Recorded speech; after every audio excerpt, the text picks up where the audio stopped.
हो रहा है दोपहर के 3। हम लोग गजनेर से निकल चुके हैं और जैसे कि मैंने पिछली वीडियो में बताया था, हम जा रहे हैं the golden city of India, स्वर्ण नगरी जैसलमेर।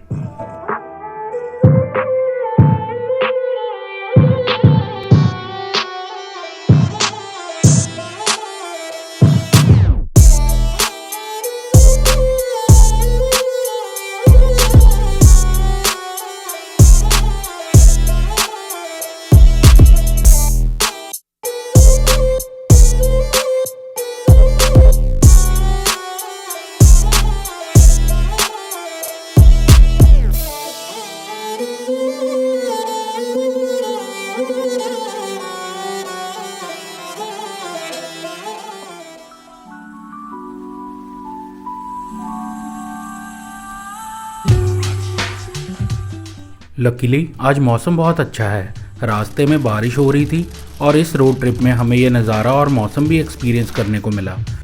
गजनेर से जैसलमेर की दूरी अप्रॉक्स 300 किलोमीटर है और हमें ये डिस्टेंस कवर करने में लगे कुछ 5 से 5.5 घंटे।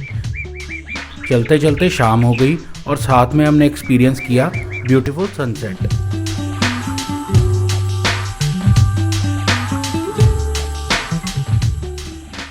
रात के 8:30 बज चुके हैं। हम लोग जैसलमेर पहुंच गए हैं। यहाँ से सीधा हम जाएंगे जैसलमेर फोर्ट, जिसके अंदर हम अगले आने वाले 3 दिन बिताएंगे।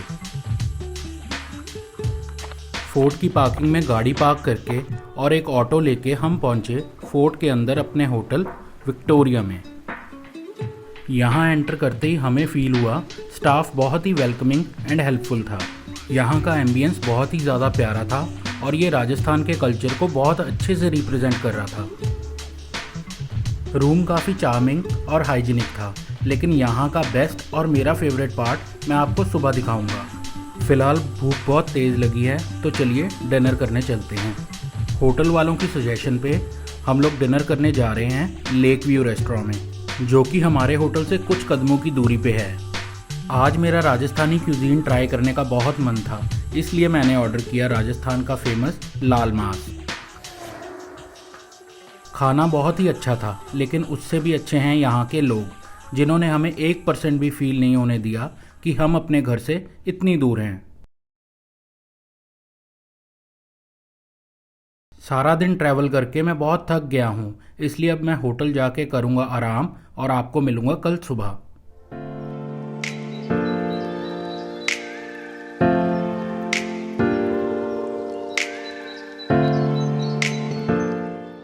इस रूम की सिटिंग विंडो में बैठ के इस हिस्टोरिक और यूनिक सिटी के व्यू को एंजॉय करते हुए ब्रेकफास्ट करने का एक अलग ही एक्सपीरियंस है। आज के दिन हम सिर्फ इस शानदार फोर्ट को एक्सप्लोर करेंगे, क्योंकि मुझे पर्सनली हिस्टोरिकल प्लेसेस में बहुत इंटरेस्ट है।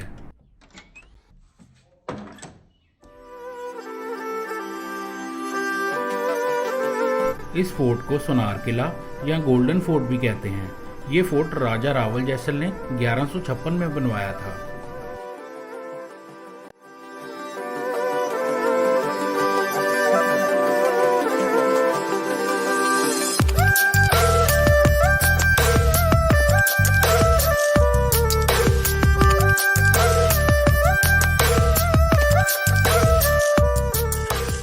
रेगिस्तान के बीच एक पहाड़ी पे शान से खड़ा ये फोर्ट ना सिर्फ यहाँ के कल्चर की जान है, बल्कि उन 4 से 5 हज़ार लोग जो कि यहाँ रहते हैं, उनकी ज़िंदगी का एक हिस्सा है। इसीलिए इसे लिविंग फोर्ट भी कहा जाता है।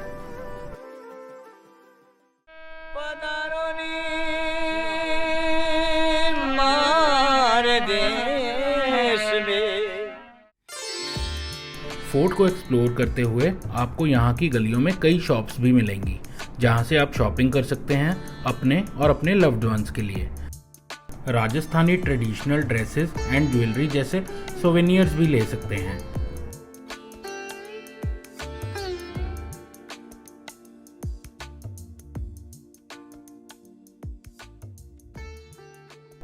यहाँ की गलियों में आपको अलग अलग आर्टिस्ट भी देखने को मिलेंगे।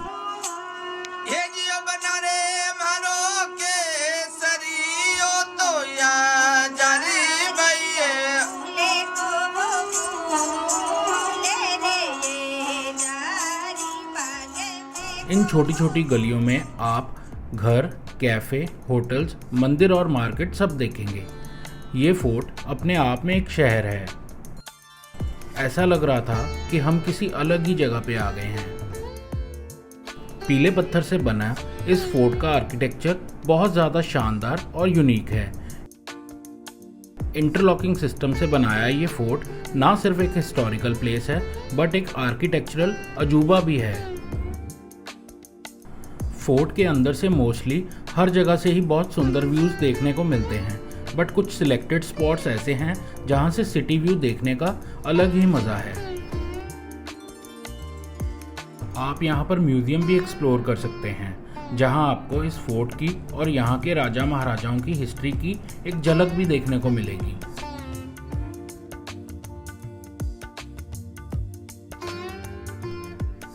अब जैसलमेर फोर्ट में रुके और किसी सुंदर रूफटॉप कैफ़े में बैठ के सनसेट का ये सुंदर नज़ारा देखे बिना कहाँ ये ट्रिप पूरा होता है। ये है किला भवन होटल का रूफटॉप कैफ़े। यहाँ पे बैठ के थोड़ा चिल किया और इस गोल्डन सिटी की चहल पहल को देखते देखते सनसेट हो गया, जिसके साथ हमारा आज का दिन भी यहीं ख़त्म होता है।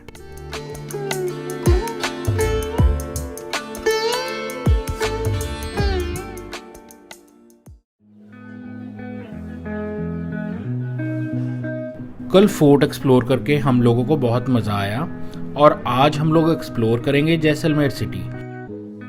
हम एक ऑटो लेकर निकल पड़े हैं जैसलमेर की गलियों में। किसी भी सिटी को अच्छे से एक्सप्लोर करने के लिए सबसे अच्छा तरीका है वहाँ का लोकल ट्रांसपोर्ट यूज़ करना।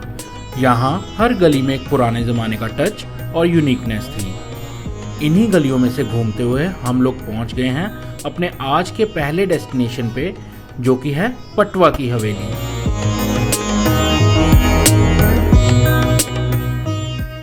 इस हवेली की हिस्ट्री को अच्छे से समझने के लिए हमने हायर किया एक लोकल गाइड, जिन्होंने हमें बताया कि राजा महाराजा के समय पर सोने चांदी का काम करने वालों को पटवा कहा जाता था। इस हवेली को देख के आप समझ जाएंगे कि उस समय पे ना केवल राजा महाराजा बल्कि जो लोग पटवा व्यापारी थे वो भी अपनी जिंदगी पूरी शानो शौकत से जीते थे। ये हवेली घुमान चंद जी ने 1805 में बनवाई थी और लोग बताते हैं इसको तैयार होने में लगभग 50 साल लगे थे। अब इस हवेली को गवर्नमेंट ने टूरिज्म के लिए खोल दिया है। इस हवेली की नक्काशी इतनी सुंदर है कि मैं देख के हैरान हो गया कि उस समय में ये सब करना कैसे पॉसिबल था। यहाँ के म्यूजियम में पुराने ज़माने की इतनी एंटीक आइटम्स हैं कि देख के यकीन करना मुश्किल है कि उस ज़माने में ऐसी चीज़ें एग्जिस्ट करती थी। अंदर जिस भी तरफ नज़र जाती है वहाँ बहुत ही सुंदर इंट्रिगेट डिज़ाइंस और कार्विंग्स देखने को मिलती हैं।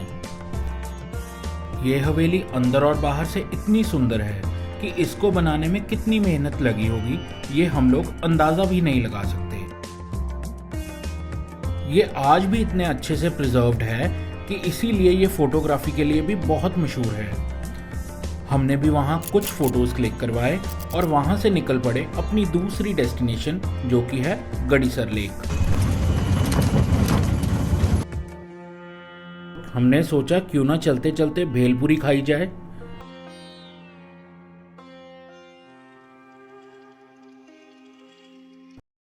गड़ीसर लेक जैसलमेर के राजा रावल जैसल ने 1156 में बनवाई थी।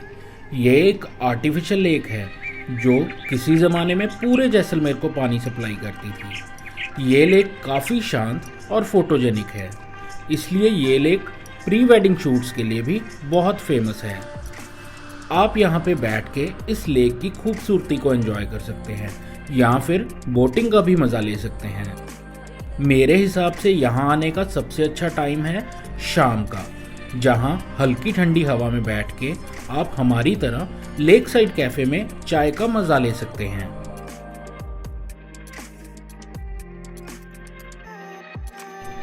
दो तीन घंटे बहुत अच्छा टाइम स्पेंड करने के बाद लोकल्स की सजेशन पे हम लोग सनसेट देखने पहुंचे काकूद कैफ़े में।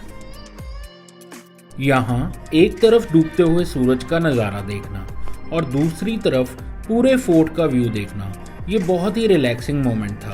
सनसेट देखने के लिए यहाँ ज़रूर विज़िट करें। इसी के साथ हमारा ये सेकेंड डे यहाँ ख़त्म होता है।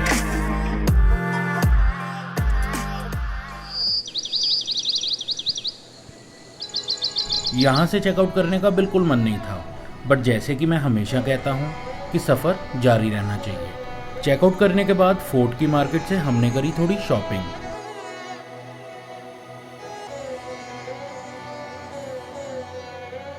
और फाइनली यहाँ से निकल के 20-25 मिनट की सुंदर और सीनिक ड्राइव के बाद हम पहुँचे बड़ा बाग।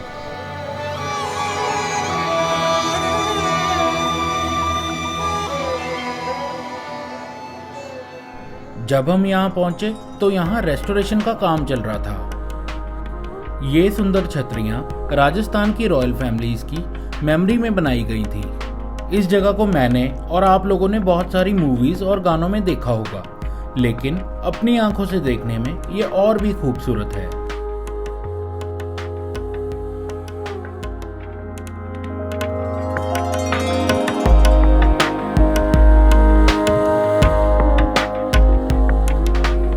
यहाँ से थोड़ा ऊपर चढ़कर आपको ना सिर्फ सुंदर छतरियाँ देखने को मिलेंगी, बल्कि आप जिस भी तरफ देखेंगे आपको दूर दूर तक हर तरफ कोई ना कोई सुंदर सीनरी देखने को मिलेगी।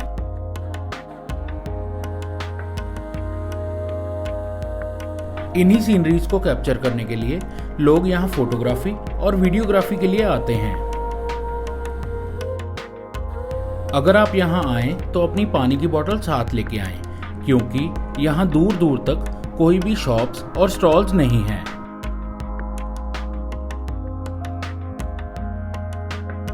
हमने इस जगह को थोड़ा और एक्सप्लोर किया और फिर निकल पड़े अपनी अगली डेस्टिनेशन पे जाने के लिए। जहाँ जाने के लिए मैं तो कुछ खास एक्साइटेड नहीं था, बट लोकल्स के इंसिस्ट करने पे हम लोग निकल पड़े। मैं बात कर रहा हूँ कुलधारा गांव की।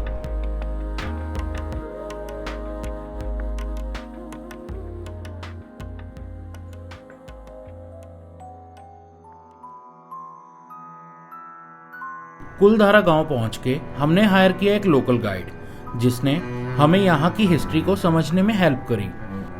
उसने हमें बताया काफ़ी साल पहले कुलधारा भी एक खुशहाल गांव था। यहाँ पालीवाल ब्राह्मण्स रहा करते थे, लेकिन उस समय में एक बहुत ही पावरफुल प्राइम मिनिस्टर की गांव की मुखिया की लड़की पर नज़र पड़ी और वो उससे ज़बरदस्ती शादी करना चाहता था, जिसके कारण सारे गाँव ने इकट्ठे होकर रातों रात इस गाँव को खाली कर दिया और जाते हुए गांव को श्राप दे गए कि यहाँ पर कोई भी खुशहाल जीवन नहीं बिता पाएगा। और तब से आज तक ये गांव ऐसे ही बंजर और वीरान पड़ा है। हालांकि उसके बाद भी कुछ लोगों ने यहाँ बसने की कोशिश करी, लेकिन उनके जीवन में भी कोई ना कोई हादसा घट गया, जिससे दोबारा किसी ने भी यहाँ आकर रहने की कोशिश नहीं करी। सोशल मीडिया पे लोग मोस्टली इसे हॉन्टेड बोलते हैं, लेकिन लोकल्स की माने तो ये गांव हॉन्टेड नहीं श्रापित है। टूरिज्म बढ़ने के कारण यहाँ स्टेट गवर्नमेंट ने थोड़ी रेनोवेशन करी है। यहाँ की गलियों में घूमते हुए मुझे बड़ा ही हार्ट ब्रोकन फील हो रहा था कि उस टाइम पे एक बुरे आदमी की जिद के कारण कितने लोग अपने घरों से बेघर हो गए। यहाँ थोड़ा टाइम और स्पेंड करके हम निकल पड़े अपने कैंप की तरफ। जैसलमेर की रोड्स काफ़ी स्मूथ और अच्छी हैं, तो ड्राइव करने का भी एक्सपीरियंस बहुत अच्छा होता है। आप कहीं पे भी रुककर थोड़ी देर इस लैंडस्केप का मज़ा ज़रूर लें।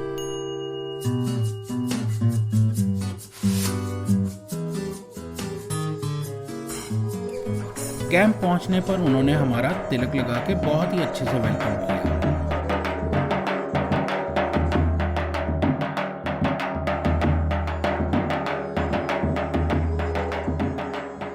मैं इस टाइम तक काफ़ी थक गया था, इसलिए मैंने जाते ही थोड़ा रेस्ट किया। शाम को कैंप के अंदर से काफ़ी लोग जीप सफारी और कैमल राइड्स के लिए जाते हैं, बट हमने आज इसे स्किप कर दिया। थोड़ा रेस्ट करने के बाद हमने कैंप में हो रहे कल्चरल प्रोग्राम को एंजॉय किया।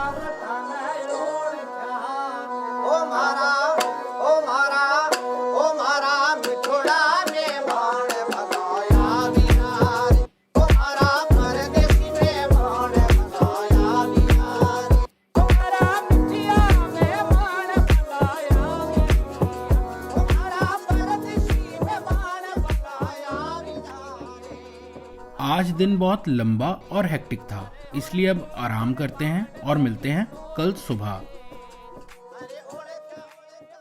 एक चीज तो मेरे माइंड में इस ट्रिप पे निकलने से पहले ही सेट थी कि जैसलमेर के सुंदर डेजर्ट में सनराइज देखूंगा। हम लोग निकल चुके हैं डेजर्ट सफारी के लिए। रेगिस्तान के बीचों बीच हाफ एन आवर की जीप सफारी के बाद हम पहुंचे इस ब्यूटीफुल डेजर्ट में।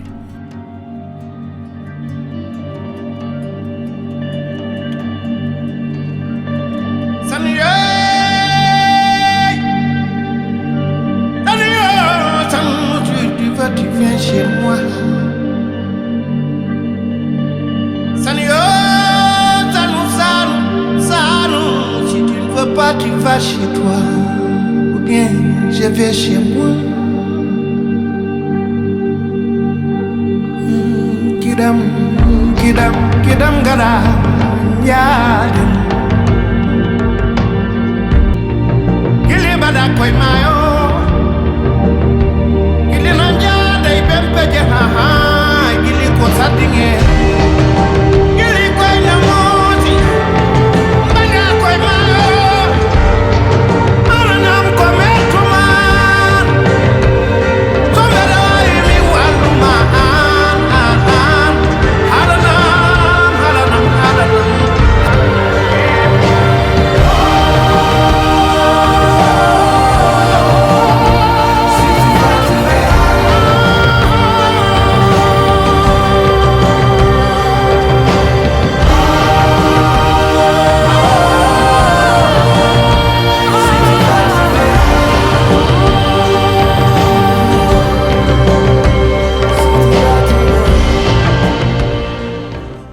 ये रेगिस्तान, ये सोने के रंग की मिट्टी, यहाँ की हवा और उगता हुआ सूरज।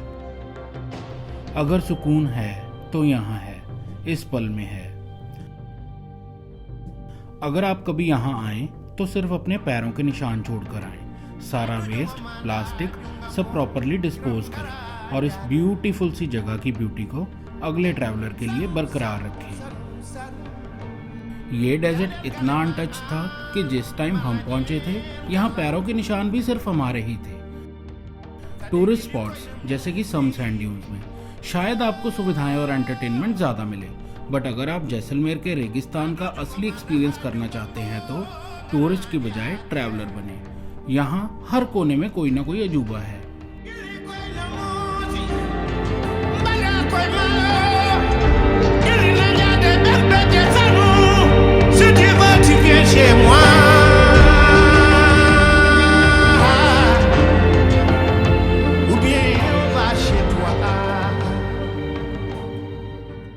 वापस जाने के टाइम भैया ने हमें अपने गांव चलने के लिए इनवाइट किया। वहां हम उनकी फैमिली से मिले और चाय पी। इतने प्यार से परोसी हुई चाय में कमी कहां मिलनी थी। यहाँ के लोगों की लाइफ बहुत ही सिंपल है और हमारी जिंदगी से बिल्कुल अलग है।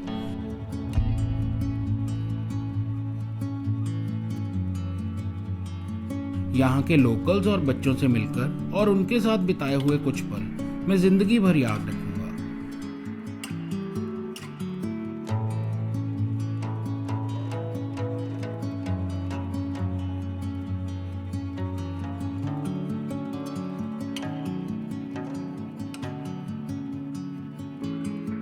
इसी के साथ हमारा ये व्लॉग हम एंड करते हैं। ये जैसलमेर का ट्रिप मेरे लिए लाइफ चेंजिंग एक्सपीरियंस था। यहाँ के लोग, उनका कल्चर, यहाँ की हॉस्पिटैलिटी शायद मैं शब्दों में ना बयान कर पाऊँ। होप करता हूँ आपको ये वीडियो पसंद आई होगी, और अगर आई हो तो मेरी वीडियो को लाइक करें, इस चैनल को सब्सक्राइब करें और अपने लव्ड वंस के साथ इस वीडियो को शेयर ज़रूर करें।